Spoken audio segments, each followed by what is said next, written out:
student who has been invited to a training, they show up, they hear about all this, what they've been trained through school and through church is that if you're in charge, you stand up and preach, and if you're not in charge, you sit down and listen. And that's not really the goal of a First Priority Club. The goal of the First Priority Club is for all 30 people who are members of the First Priority Club to be on mission for the gospel in their school. Working with the local church to take the hope of Christ to every student in the United States. This is First Priority. Now here are your hosts, Steve Chirico and Brad Skelling. Well, welcome back to the podcast, everybody. My name is Steve Chirico, and we're certainly glad you're here. My friend Brad is in the house today. Welcome, everyone. I'm excited to be here and talk more about First Priority, especially as we approach the fall moment and we're thinking about training clubs, training students, launching clubs, and getting things up and running again for the fall. It's good to be here, getting ready. Brad, for those who normally go online and watch us on the YouTube channel, on the vidcast side, they are seeing that we are not in the same room as we normally do. So thanks for making a little space in your schedule so we can get this on air. You as well. I appreciate it. Zoom is our friend when we need it to be. It is. So you jumped in a little bit talking about the school year. What's going on? What are we working on? Well, we are working on a full calendar of training events that are coming up. Christina and I actually looked on the calendar for August. We sort of sifted through some emails, and there are trainings happening. I mean, they started on Tuesday in South Florida, training some student leaders, their next gen training. Every Saturday, there are trainings. There's a few fundraisers coming up in August. The Rock the Crater fundraiser is happening. Tennessee Weekend of Prayer happened this past weekend. Actually, Rock the Crater also happened this past weekend as of the launch of this podcast. So I gotta remember that. Weekend of Prayer in Alabama happened. So Birmingham, Decatur, North Alabama all had prayer gatherings around their school as school is starting. And so it is a very busy moment for the First Priority movement. And we are excited to chat with you all about that. Those of you who are not familiar with Christina is one of our co-workers inside the national office, takes care of a lot of stuff behind the scenes to make sure that we hire well, that we are on top of our calendars. Just for those of you who may be new to it, that's one of our teammates who does an incredible job for us. She is the Director of Systems and Communication. And it'd be good to have her on the show here sometime just to chat about She's got a lot of youth ministry history that would be good for us to glean from. I agree. What are we talking about today, Mr. Chirico? Well, we're talking about the two sides of training student leaders. Okay. Right? And so before we get into our distinctives and our core values, which are non-negotiables that have to happen at a training, let's talk a little bit about the flexibility as you go into your training. And so I'm going to jump on this one because it's a little bit of my bandwagon as we talk today to prepare for this. Okay. So the reality is, as many who listen, but not all, I have the good fortune that I've now overseen the greater Nashville network as executive director. Man, I guess I'm in year 8 for a while now. Yep. And in the midst of that, we have done trainings all sorts of ways. And the great flexibility has been really good for us because there have been seasons where, thanks to being involved in camps, thanks to having really good campus coaches, we knew what we had coming to the trainings. So we would do a 3 to 6 school training in a county that allows us to bring everybody together. Big moment of fun, big moment of energy, strong training of our teachers, our youth pastors, So it was a large group event. There have been other years, still very good campus coaches, but not as much certainty on what we were going to have in our area.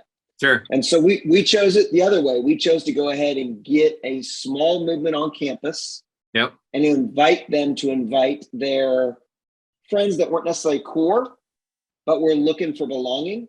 Yep. And so we had to handle the way we even laid those trainings out differently. Yeah. And so there was great flexibility for us to do that. Now, the nice thing about the big group training is, for those of you that lead that, is it's wham, bam, and off we go, right? We can go we do a lot of follow-ups. Yep.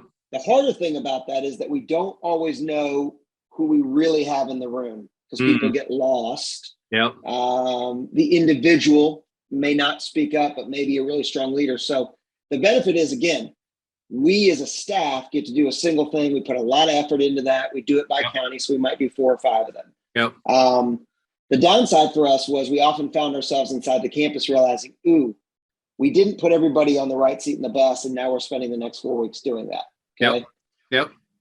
The reverse of that is the harder work for sure for us is to go campus by campus by campus. Yeah. But we often found that we were able to better define our student leaders. So for us in trained students, the first thing that I would suggest is you got to know your audience. Yep. And you got to know what efforts you can or can't put in as a staff. Look, if you're a staff that's well-trained, ready to go, and you've got helpers, man, go do every campus. It by far for me is the most effective. Yep. But if you don't, and a group gathering is going to allow you to get clubs launched, and you're going to have to do some back work, then that's my suggestion as well. But that flexibility to me is a really, really nice part of the process of being an executive director or a coordinator inside an area where I am just serving a certain number of schools. That's good.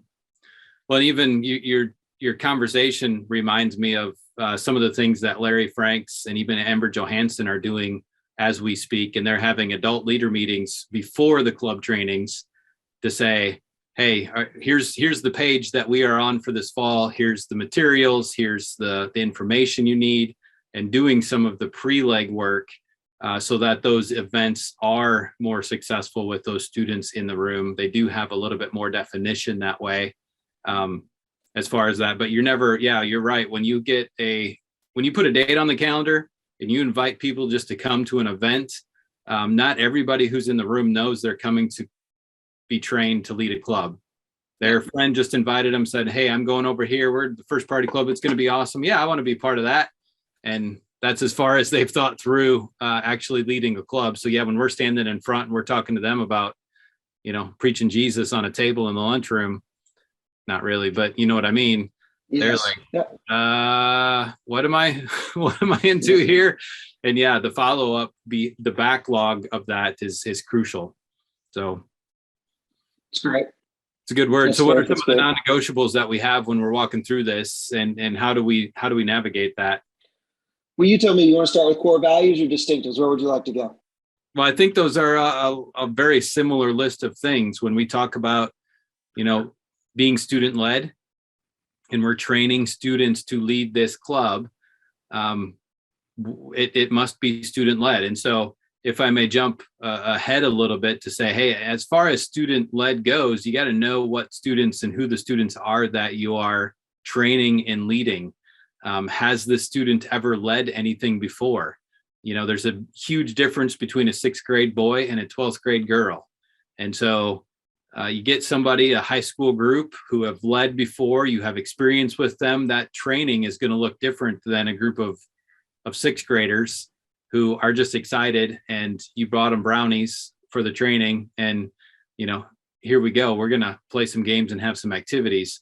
But that group of 6th graders, I say this to bring clarity to that group of 6th graders, you're going to have to tell them, hey, I need the 2 of you to stand at the door with this poster, high five everybody who walks in the room. And that is your job as leader today. I knight you at the circle of the round table, leader, by standing at the door, high fiving everybody. And they're like, what? Leadership is high fiving people at the door? I love leadership. You know what I mean? But they've never done it before in their life. And you get the other one, you start identifying, hey, I need you to do this. And you tell them what to do. But then there's the opposite thing where, you hand it to kids who are the captain of the football team or the volleyball team. They have been band section leaders and whatever, and they don't need you. You hand them the guide. They are going to run. What they probably need more isn't a job to play. They need to know how to play within the boundaries of it. So they need you to tell them something and to see if they will follow it. Because again, you hand them a guide and they have 9 months worth of stuff done. And by 3:00 this afternoon, they're going to tell you what you're doing on December 10 and how that Christmas party outreach is going to go. And they're good, which is good, but oftentimes a student will get really far out of bounds by the end of the year, and it won't be a gospel-centered club. And not that it would be bad, but it just won't be, hey, we're going to invite our friends, this, that, and the other. You know what I mean? And so you're exactly right. So they're going to need from the beginning you to give them some instructions, not so they know what to do, but so they submit to authority and stay on the path. Because that is one of our other non-negotiables, is that we are strategy based. We are a strategy to take the hope of Christ to every student. That's right. And that the strategy based part of it, where I think is where we need to go next, is just really walking into understanding what strategy you're using. What I mean by that is that epic, right? Have you studied that? Do you know it? Yep. And can you very clearly coach it? Yep. Right. Can you not just lead a discussion about it? Can you coach it? That's right. That's right. And in that first month of running that strategy is important, because most kids, again, a student who has been invited to a training, they show up, they hear about all this, what they've been trained through school and through church is that if you're in charge, you stand up and preach. And if you're not in charge, you sit down and listen. And that's not really the goal of a First Priority Club. The goal of the First Priority Club is for all 30 people who are members of the First Priority Club to be on mission for the gospel in their school. And so that strategy, that first month, is key, because when we equip the students to share the gospel and we prepare them to share their stories, and then they invite friends, they're probably not going to invite friends the first time because they got to learn to trust it. And I've said this before on the podcast, but that first month, that second month, if you're not seeing your numbers double on invite week, that means those kids that are showing up to club are not missional, they're members, and we want them to be missional, not members. And so that strategy is huge. Well, and as you bring that up, Brian, I think one of the things that can happen is people go, well, that's a negative because they're members. No, hear us out. We need a team. We need a team. Yep. They just need to understand that the team is being built for mission. Mm-hmm. And frankly, human beings, me included, you included, we typically take the easiest route, right? We typically take the path of least resistance. Yep. So if I can feel a part of something and not have to feel that uncomfortability because I've not been challenged in that, well, then it makes perfect sense why they would become members, right? Yep. But the minute you give them a little view through the epic training of what the future could look like, right? Here's where Connect Week comes into play and why it's so amazing. Go back to your story and why it mattered, right? Now those things begin to percolate. And even if I'm the quietest student in the class, don't particularly care, I still am looking for one that I can bring in, right? That puts me on mission as well. Yep. It's good stuff. All right. So we know it's student-led. We know it's strategy-based. What else? It's gospel-focused, which is kind of implied in both of those two things that we've already said. But I think articulating it out loud, that we just need to make sure that we are gospel-focused. It's not about a meeting. It's not about a Christian club. It's definitely not about politics. It's about the life, death, and resurrection of Jesus, and our salvation through him. And we want to keep it focused on that, inviting people who've never heard the gospel to come and hear. Yeah, and again, I'm going to play this one a little bit because I've lived through this one in a role play scenario. Sure. Every single one of us have done First Priority for more than 3 minutes. Yep. I've run into a well-meaning student and teacher or adult leader who is on a soapbox right now, right? Yep. Completely well-meaning. And the ability to come in and say, hey, I don't want to take that out of your hands. That's yours. But here's who we are, and this is what we do. Right. And those things have got to be minors that stay in another lane. Mm-hmm. Our lane's really, really clear. Yep.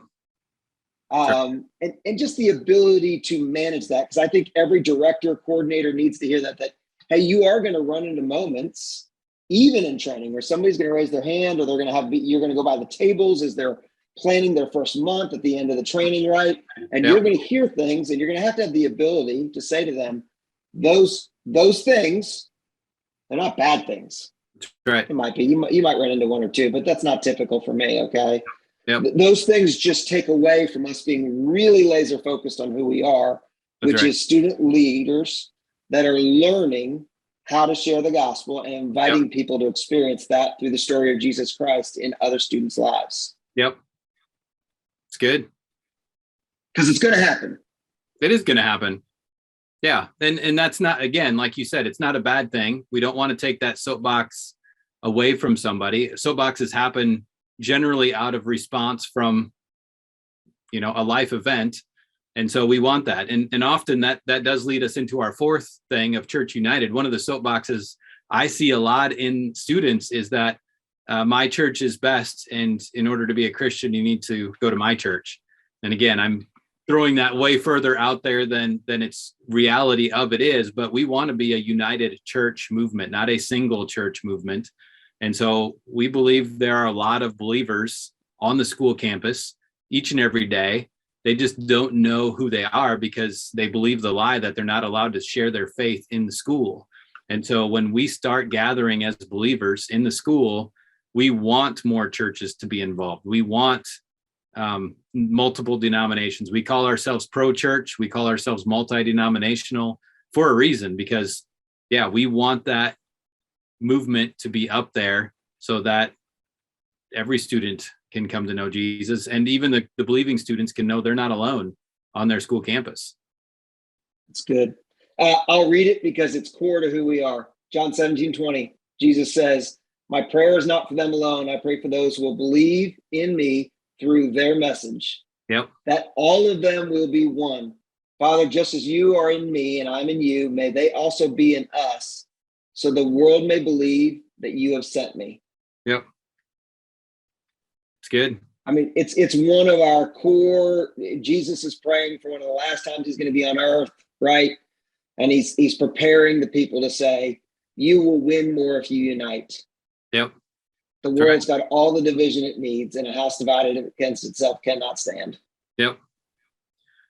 Well, I think that's one of the beautiful things about First Priority. When we get into our day in and day out lives, we all, feel like what we're doing is the most important thing in the world happening right now, because that's our human nature, right? Same thing is true with First Priority. When 5 people get together and 4 of the 5 go to the same church, then that becomes the most important. But when you get outside of that to say, hey, there's more churches involved in First Priority, but then you talk about the trainings and there's large gatherings. You mentioned 6. I know Debbie had a leader gathering with 14 clubs, 14 schools involved this past spring. Then you can start seeing the bigger picture. So it's bigger than myself. It's bigger than my church. It's bigger than my school. It's bigger than even my community. We talk about, we're planning the National Directors Conference right now, where leaders from all over the country, 75 directors and coordinators are going to come in to Fort Worth, Texas this fall in October. And registration has just started for that. Shameless plug.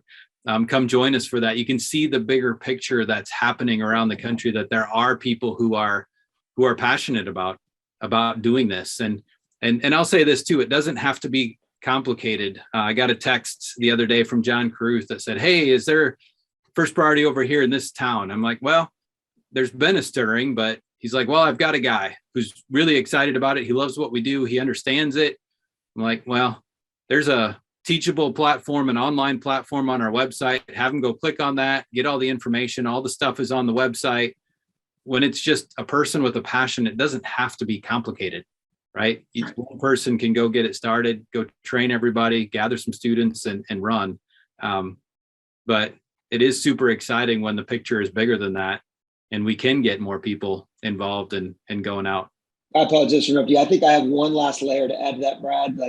After all those things are true for training students, the other thing that I would say to those of us who are the planners for that, and this is a Brad statement, but I use it all the time. Yes. There need to be dates on the calendars. Yeah. There needs to be a date of the training. They need to walk out with the date of the first club meeting.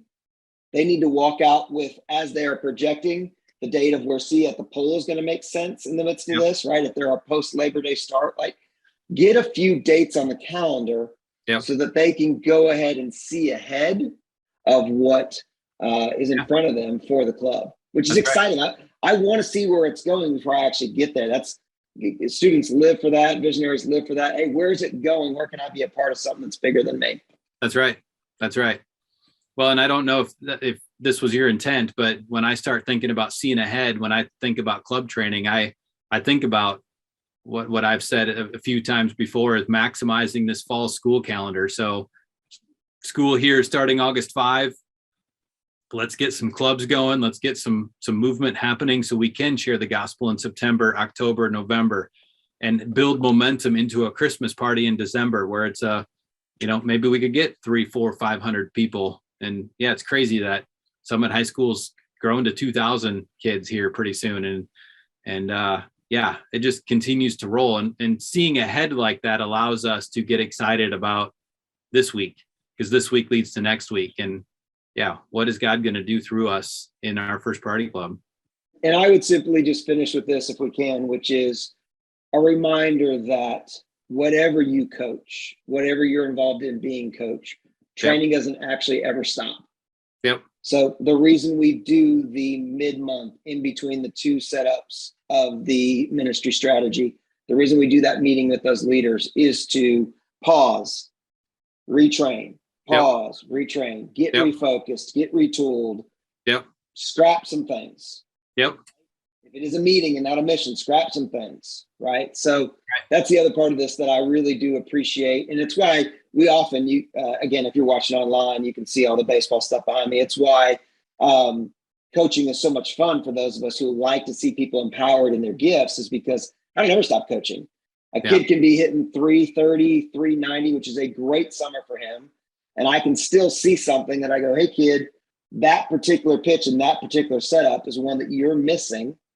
So will you take feedback, and can I help you climb in what you do? Right. Same goes on the campus. We won't stop the training process. Mm-hmm. It's a good word. Brad, in preparing for training, where can our folks go? Anybody who's connected to First Party, where can they go to look at the Epic resources that are currently already online? Firstpriority.club/Epic Year 2 is the latest stuff that's out there. You can go to Epic and see Year 1 and Year 2. But Year 2 is where we're at. It's focused on the 4 again. And we're super excited about where it's at. I think we talked about the details of that a few weeks ago. So if you missed that episode, go back and listen to the Epic overview. But it's going to be a great year. I literally just typed it in as you were sitting there. I was able to find it like that. So it's very, very accessible. Yep. It's right Is there. It on the app at this point? And for the city staff, is it in the Dropbox? It is in Dropbox for city staff members, club information, Epic guides. It is in there. Epic Year 1 and 2 are both in there as a PDF. So on the website, it is not a PDF this year. It's embedded on the website, which people have said already that it's amazing for mobile. So we're excited about that. And then on the app, if you have told us that you're using Epic Year 2 in your chapter, then we have made that change. If you have not, you can reach out to us and we'll make that change on your section of the app, and we can go from there. Sweet. Yeah. It's going to be a good year, Mr. Jericho. I'm excited. It is. When you take the hope of Christ to students not only hear the gospel, they respond. That's right. And then they get connected to the local church. And then the church begins to be built with young, vibrant believers that are messy and that are fun and that need coaching. And then adults get involved because they want to mentor and train and bring students, and all of the parts of the body of Christ begin to activate in their giftings. That's right. When we do our job in this sense. So that's pretty cool. It is very cool. So yeah, pray for the 733 clubs that we ended with last year, that they can all get started. Pray for the 100 more that will launch this year at some point. And the new locations, we've got some new directors out there, new coordinators starting things for the first time. So I know you're bringing new people on that haven't been on staff with First Priority before. So even in established places like Nashville, there's a lot of new people, a lot of new blood, a lot of new excitement. So super excited about where God has taken us this year. Me too. Cool. Well, thanks, Steve, for leading out in this conversation. It's another good one. For everybody listening along, thank you for being a part of it. As always, the best thing you can do is share this with a friend who might be encouraged by who we are and what we're doing, and join the movement, because the more people you get involved, the more people you get involved. Wisdom from Brad Skelly. That one's from Mark Robbins. I'll give credit where credit is due. I like it. That's right. Another good one on the books. Guys, thanks again for listening, and excited. And don't hesitate to reach out to Brad, myself, or Christina if we can serve you as you're preparing for your trainings. Right. Thanks, everybody.